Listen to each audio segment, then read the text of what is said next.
লতিফ সিদ্দিকী কয়, আমি কখনো আমিন বলি না, আমার কোনো পাপই নাই। কইছে না? বলছে কি না? বলে আমার কোনো পাপই নাই। হুজুররা শুধু আমিন কয়, আমি আমিন কই না। কত বড় বেয়াকুফ হলে পড়ে এই জাতীয় কথা বলতে পারে। অথচ আমার রাসূল বলেছেন, তুবু ইলাল্লাহ ফাইন্নী আতুবু ফিল ইয়াউমি মিআত মাররা। তোমরা আল্লাহর কাছে তওবা করো, আমি রাসূল সারা দিনে 100 বারেরও বেশি বার তওবা করি। আমার রাসূল তওবা করেন 100 বার। আর লতিফ সিদ্দিক আমি জীবনে আমিনই কই না। জুতা পেটা করা দরকার এই বেদবদের। এরকম ঘাপটি মারা নাস্তিক আরো আছে না নাই? আসতে বলবেন না, আছে না নাই? সব চুপ মেরে আছে, কোন আওয়াজ নাই এখন। এটা শাহজালালের বাংলাদেশ, শাহপরানের বাংলাদেশ, শাহ মাকদুমের বাংলাদেশ, খানজাহানের বাংলাদেশ। হাজারো আউলিয়ার আগমনে ধন্য যে বাংলাদেশ। কোরআন সুন্নাহ বিরোধী কোন ষড়যন্ত্র আমরা টিকতে দেব না।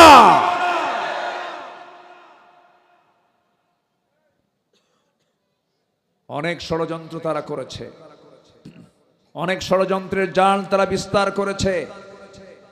যুবকরা, তোমরা যেমন আন্দোলন করে চূড়ান্ত লেভেলে গিয়ে মাত্র 45 মিনিট সময় দিয়েছিলে, কি মনে আছে না? কয় মিনিট? তোমাদের প্রয়োজন আবার জেগে উঠতে হবে। কোন নাস্তিক চক্র যেন কোন চক্রান্ত করতে না পারে, জেগে উঠতে হবে। শহীদ আবু সাইদ মুগ্ধ, এদের ইতিহাস এই জাতি কখনো ভুলবে না। জীবন দেওয়া সস্তা না। আবার ফতুয়া দেয়, এরা কি শহীদ?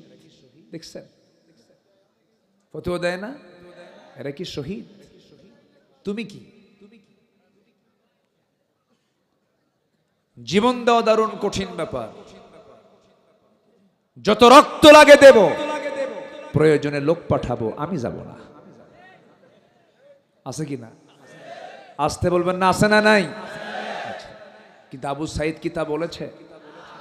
শহীদ মুগ্ধ কি তা বলেছে? তারা কি হিন্দু? তারা কি অন্য ধর্মের? অমুসলিম? নামাজি, ভালো, মুখে দাড়ি আছে, পরহেজগার। আমি খোঁজ নিয়েছি, আমি বাড়ি গিয়েছি আবু সাইদের, বাপমার সঙ্গে কথা বলেছি। সম্মানিত ভাইয়েরা, যদি কেউ এই যে আজকের শুক্রবারে যদি কেউ মারা যায়, সে শহীদ। যদি ঈমান থাকে। আগুনে পুড়ে মারা গেলে শহীদ, বিদ্যুৎ স্পৃষ্ট হয়ে মারা গেলে শহীদ, পানিতে ডুবে মারা গেলে শহীদ। তাহলে একজন ব্যক্তি জুলুম থেকে বাঁচার জন্য, জাতিকে রক্ষা করার জন্য প্রাণ দিচ্ছে, তার মৃত্যু নিয়ে যারা বিতর্ক সৃষ্টি করে, ওরাই হলো মুনাফিক। ঠিক কিনা?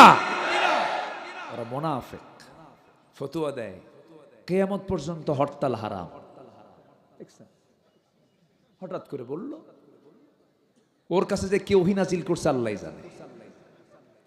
বলল কিয়ামত পর্যন্ত হরতাল হারাম। তাহলে বলেন তো, এই যে আন্দোলনগুলো কইরা এই যে একটা পরিবর্তন আসলো, এখানে কি হরতাল লাগে নাই? অবরোধ লাগে নাই? আচ্ছা, না করলে কি অবস্থা হতো? যে ফতুয়া দিল হারাম, ও এখন কই যাবে? এখন তা আরাম পাচ্ছে। আমার দেশে কিছু ফতুয়াবাজ আছে, কিছু ফতুয়া সন্ত্রাসী আছে, ওরা শুধু হারাম খোঁজে। এটা হারাম, ওটা হারাম, ওটা হারাম। ওদের কিতাবের নামই আছে একটা কিতাবুল হারাম। আছে না নাই? আল্লাহ তুমি মুনাফিকদের চক্রান্ত থেকে জাতিকে হেফাজত করো, জোরে বলি আমিন। 16 বছর আমার দেশের বহু আলেম ওলামা আছে, বহু টুপি দাড়িওয়ালা আছে 16 বছর, তাদের গায়ে একটা আঁচড়ও লাগে নাই, একটা মামলা নাই তাদের বিরুদ্ধে। 16 বছর তারা দালালি করেছে, যখন পরিবেশ ফিরে পেয়েছে চোরের মায়ের বড় গলা। আমরা বুঝি সব, মুনাফিকি বাদ দিয়ে লাইনে আসেন, মুনাফিকি বাদ দিয়ে তওবা করে ফিরে আসেন, গণজাগরণ মঞ্চে গিয়ে বলবেন আমি আমার জীবনের শ্রেষ্ঠ আমল করতে পারলাম।